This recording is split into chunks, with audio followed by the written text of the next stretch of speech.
और कुछ ऐसे थे जो ना मतलब ज़्यादातर जो थे वो ना कॉमन थे, हर बोर्ड से लिए हुए थे। लेकिन 20 to 30% एमसीक्यूज ऐसे थे जो पीटीबी से लिए हुए थे। मतलब 2020 का जो एमडी कैट था उसमें उन्होंने ये किया था कि जो एमसीक्यूज हैं वो ना फेडरल को प्रायोरिटी दी है, और जो 2021 वाला था इसमें मैंने पीटीबी को दिया है। इसलिए मैं आपको यही गाइड करूंगा कि आपने पीटीबी और फेडरल दोनों को प्रेफर करना है फॉर द टेस्ट, ये आपके लिए काफ़ी होंगे। अच्छा, अगर हम सब्जेक्ट वाइज बात करें तो केमिस्ट्री के लिए पीटीबी बेस्ट है, इसको आपने मेन बुक करनी है। क्योंकि केमिस्ट्री जो है इसमें ना जो पीटीबी की केमिस्ट्री है इसमें ना काफ़ी वास्ट कंसेप्ट है, और ये बाकी बोर्ड्स को भी कवर करता है। आप जैसा ऑर्गेनिक के रिएक्शन है, मैं खुद फेडरल का हूँ, और फेडरल में ना ऑर्गेनिक इतनी अच्छी नहीं लिखी हुई। मतलब पीटीबी में जो ऑर्गेनिक के रिएक्शन है वो काफ़ी ज़्यादा है और काफ़ी डिटेल में लिखा हुआ है, काफ़ी मतलब अच्छे तरीके से लिखा हुआ है, और मतलब पढ़ते हुए काफ़ी मज़ा आता है। और उसके अलावा भी, ऑर्गेनिक के अलावा भी, आपकी जो केमिस्ट्री है पीटीबी की वो काफ़ी अच्छी लिखी हुई है। मतलब अगर बंदा ना सिर्फ पीटीबी को ही पढ़ के चला जाए केमिस्ट्री, तो उसकी तैयारी काफ़ी है। और लेकिन आपने जो वो है फेडरल, वो भी आपने साथ साथ पढ़नी है, लेकिन मेन बुक जो है वो पीटीबी है। बाकी अगर हम बायो की बात करें तो बायो के लिए आपने जो है वो प्रेफर फेडरल को करना है। वो इसलिए क्योंकि फेडरल का जो है ना, मैं खुद फेडरल का स्टूडेंट हूँ और मैंने पीटीबी भी पढ़ी है। एमडी कैट की तैयारी के लिए मैंने फेडरल एमडी कैट दोनों, फेडरल पीटीबी दोनों पढ़ी हैं। अब फेडरल का ये है कि ना, जो सिलेबस है वो काफ़ी वास्ट है बायो का। मतलब अगर आप देख लें इम्यूनिटी का चैप्टर ही, पीटीबी में सिर्फ आई थिंक 2-3 पेजेस हैं, लेकिन जो फेडरल है उसमें ना काफ़ी एक होल चैप्टर है। इम्यूनिटी के अलावा भी काफ़ी मतलब जो ना चीज़ें वो डिटेल में लिखी हुई हैं as compare to PTB. Even कि हमारा जो फर्स्ट ईयर एमबीबीएस है इसमें भी काफ़ी चीज़ें हैं जो ना मतलब फेडरल से ना रिलेट करती हैं। जो फिजियोलॉजी हमारा सब्जेक्ट है उसमें ना काफ़ी चीज़ें हैं जो फेडरल से रिलेट करती हैं। मतलब फेडरल काफ़ी है ना, इन्होंने वाश करके लिखा हुआ है बायो को। बाकी बाकी पीटीबी जो है उसको भी आपने पढ़ना है, क्योंकि है ना बुक छोड़नी नहीं है, क्योंकि है ना पीटीबी से भी देने हैं और फेडरल से भी देने हैं, तो बुक की लाइन जो है ना आपने ना याद करनी है। लेकिन मेन बुक मेरे ख्याल में वो फेडरल की है, वो काफी है। जिस तरह पीटीबी केमिस्ट्री के काफ़ी वास्ट है, इस तरह जो आपकी फेडरल बायो है फेडरल की, वो काफ़ी वास्ट है। अच्छा, इसके अलावा जो आपके एमसीक्यूज प्रैक्टिस है ना, एमडी कैट में एमसीक्यूज प्रैक्टिस, ये सबसे इम्पोर्टेंट है। आपने आपकी जो 30 to 40% तैयारी है ना, वो आपकी एमसीक्यूज प्रैक्टिस करने से होगी। अगर आपकी 60 to 40% टेक्स्ट बुक पढ़ने से होगी, तो आपकी जो 30 to 40% है वो एमसीक्यूज प्रैक्टिस से होगी। आपको जहाँ से मिले नियर पीयर, उसके अलावा जो भी आपको पीएमसी प्रैक्टिस टेस्ट हो गए, उसके अलावा टॉप ग्रेड, जहाँ से भी एमसीक्यूज प्रैक्टिस मिले आप करें। क्योंकि अब बंदा खुद सोचता है कि अगर आप एक टॉपिक पढ़ते हैं टेक्स्ट बुक से, आप पहली दफ़ा पढ़ते हैं, दूसरी दफ़ा भी फिर वही चीज़ें पढ़ते हैं ना। मतलब अगर आप, लेकिन आप जब एमसीक्यूज प्रैक्टिस करते हैं तो आपको पता लगता है कि उस टॉपिक में एक छुपी हुई बात थी जो मैंने नहीं पढ़ी, और उस एमसीक्यूज प्रैक्टिस करने से आपको फिर वो पता लगता है कि ये जो है ना, हाँ इसमें एक छुपी हुई बात थी। मतलब जो प्रैक्टिस करते हैं एमसीक्यूज के काफ़ी फ़वायद होते हैं। और ना सिर्फ ये आपको ना टॉपिक में ना जो ना छुपी हुई बातें, इससे आप में पता लगता है, इसके अलावा आपको कंसेप्ट भी देता है। क्योंकि एमसीक्यूज प्रैक्टिस के आखिर में जो की होती है उसके साथ डिस्कशन भी होती है।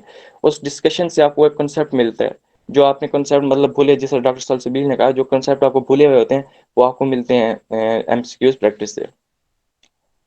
बाकी इसके अलावा,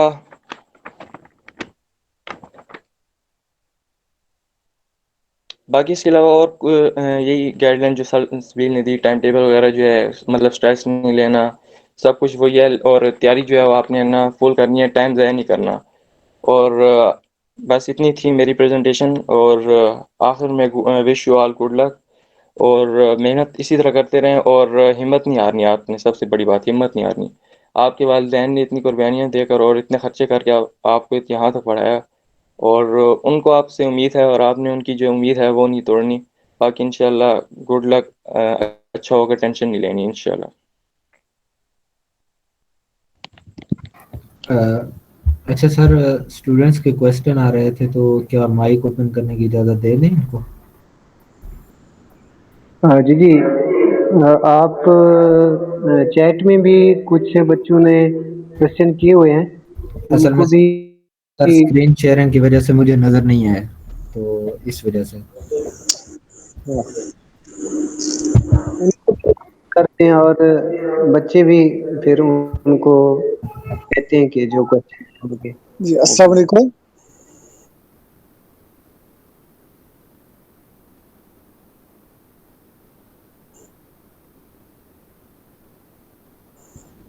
जी जी की तरफ बढ़ रहे हैं। आमिर भाई क्या कहते हैं आप? हेलो, आवाज नहीं आई? आवाज आ रही है आपको? जी सर, मेरे तक आ रही है। हाँ, अस्सलाम वालेकुम। मेरी आवाज अब आ रही है? जी जी अच्छा, आप कंक्लूजन की तरफ बढ़ रहे हैं या कोई और रहता है? बस मेरे ख्याल में दो आम प्रेजेंटेशंस थी, एक डॉक्टर मोहम्मद सलसबील साहब की और दूसरा डॉक्टर मोहम्मद नासिर साहब की, जो हो चुकी हैं। मजीद इंशाल्लाह हम एक और इवेंट रखेंगे, उम्मीद है।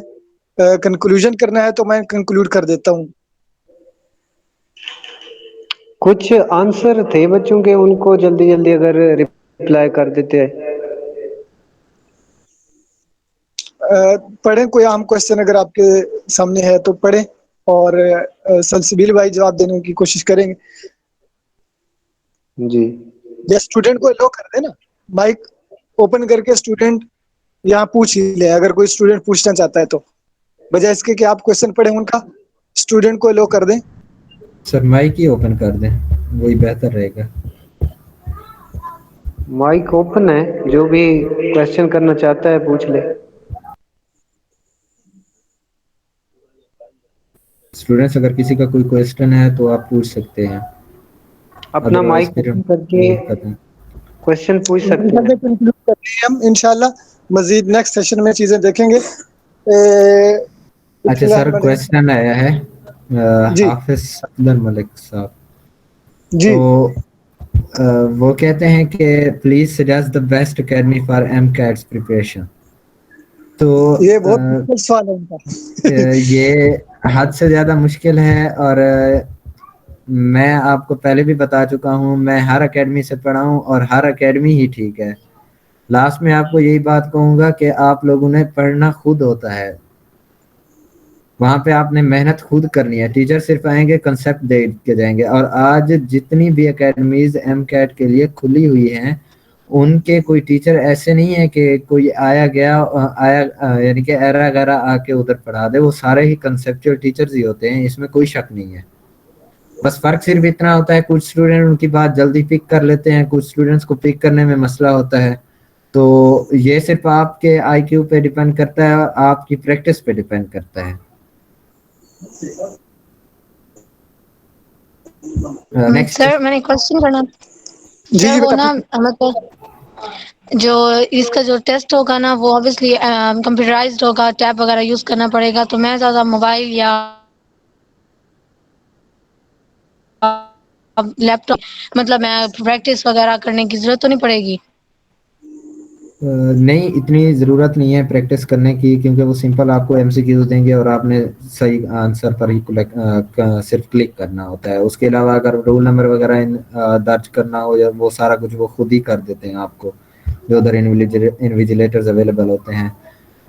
अदरवाइज मैं यही सजेस्ट करूंगा कि आप लास्ट वीक में, जो जब आपका टेस्ट हो, लास्ट वीक में आप पीएमसी के प्रैक्टिस टेस्ट को अटेम्प्ट कर ही लें, क्योंकि मैंने पहले भी बात बताई है आपको कि वहाँ पे वाईफाई के इश्यूज वगैरह, ताकि उनको आप जज कर सकें। क्योंकि लास्ट टाइम हमारे बहुत से ऐसे दोस्त थे जो सिर्फ इसी वाईफाई के इशू की वजह से ही मेरिट क्लियर करने से रह गए, और उनके एमसीक्यूज रह गए थे, स्किप हो गए थे।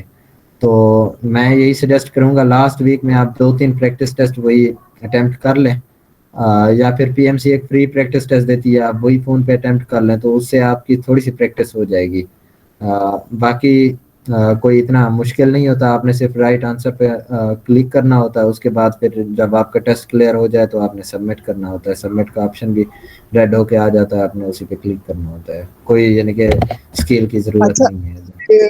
इसमें ना सिलसिले में मैं इतना इजाफा करूंगा, चूंकि मैं ऑनलाइन सिस्टम में हूँ, वर्चुअल यूनिवर्सिटी के अंदर अल्हम्दुलिल्लाह मेरे मतलब जॉब है, टीचिंग करता हूँ। तो उसमें यह है कि दो तरह से क्वेश्चन बनता है ना यहाँ पे।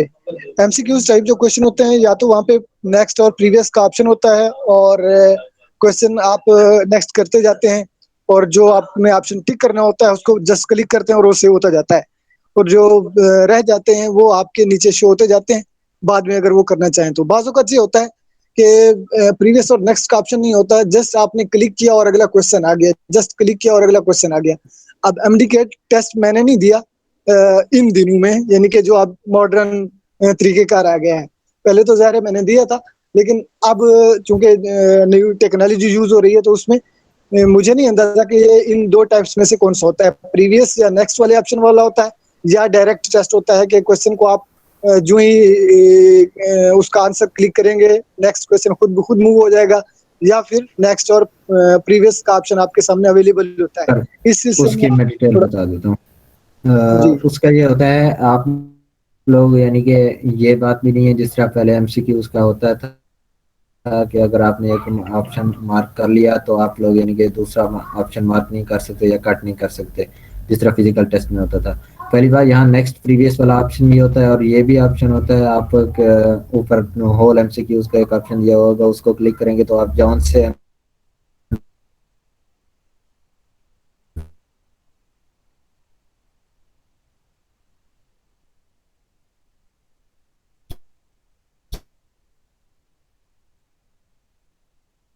कि उसके नंबर पर जाना चाहिए, यानी कि आपने कहता क्या होगा। अगर आपने कोई लगाई हुई है, आपने उसको फिर से रीचेक करना है तो उसको भी आप सिलेक्ट कर सकते हैं। नेक्स्ट प्रीवियस का भी ऑप्शन होता है, और इसके अलावा स्किप एमसीक्यूज जो आपने किए हैं वो भी आपको ऑप्शन नीचे शो हो रहा होता है। आप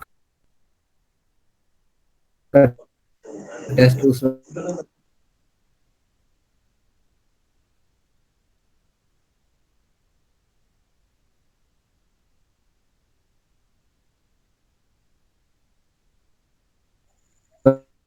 वक्त तक सबमिट नहीं हो सकता गुड। जब तक आप खुद कहते थे हम स्किप करते हैं। स्किप करके मैंने बाद में लगाए थे, उनमें से यानी कि वो सही किए गए थे, और जिनकी मैंने कटिंग भी की थी वो भी सही किए गए थे। अगर उनका ऑप्शन सही था बाद में लगाया हुआ तो वो भी ठीक हो। सही थे।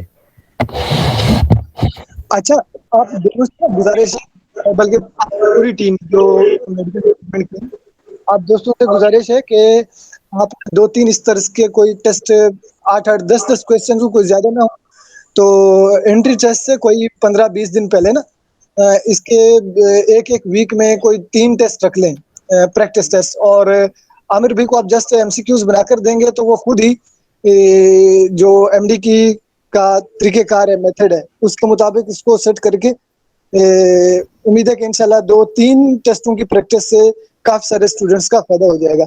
तो आप लोगों की पूरी टीम जो मेडिकल डिपार्टमेंट की है वो इस बारे में थोड़ा आपस में मशवरा कर लें, और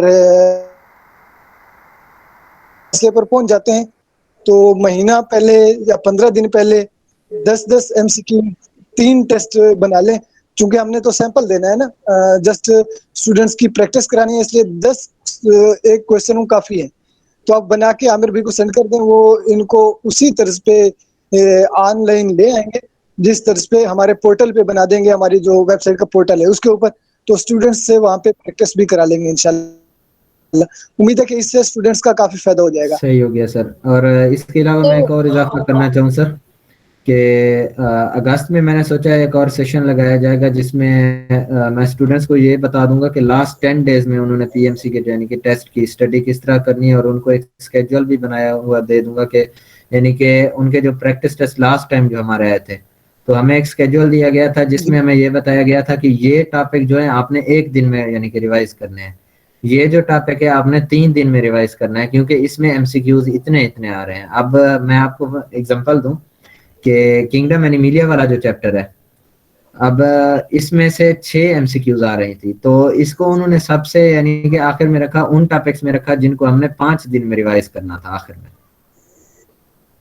और एक और चैप्टर था बायोलॉजी का, उसमें यानी कि वो यानी कि एक स्ट्रेटजी आप हमें मीटिंग अरेंज करने की इजाजत देंगे तो हम यानी कि अगस्त में एक मीटिंग रख लेंगे, क्योंकि टेस्ट अगस्त में ही शुरू होंगे, 15 अगस्त से मेरे ख्याल में शुरू होने वाले हैं। तो या डेट चेंज हो चुकी है तो जिस लिहाज से डेट होगी तो उसी के मुताबिक हम एक और सेशन रख लेंगे, और उसी में हम अनाउंस कर देंगे कि हमने यानी कि कितने कितने एमसीक्यूज के सैंपल तैयार करके अपनी वेबसाइट पे डाल दिया है।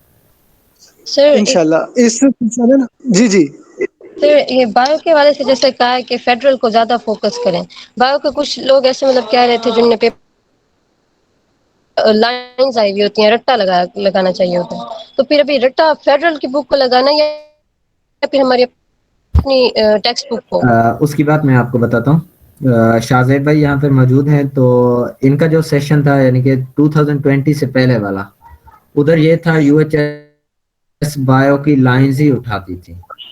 और उसके बाद मैं बताऊं, जो हमारा यानी कि सेशन आया 2021 का, इसके अंदर फेडरल की बुक्स की यानी कि लाइंस तो दी गई थी, मगर उनमें ये नहीं था कि उनमें रट्टा लगाया, रट्टे के जरिए आप एमसीक्यू सही करें। उनमें ये था अगर आपने रट्टा लगाया तो आपको यानी कि आसानी से हो जाएगी, अगर नहीं लगाया आपका कंसेप्ट है तो आप कंसेप्ट से वो एमसीक्यू आसानी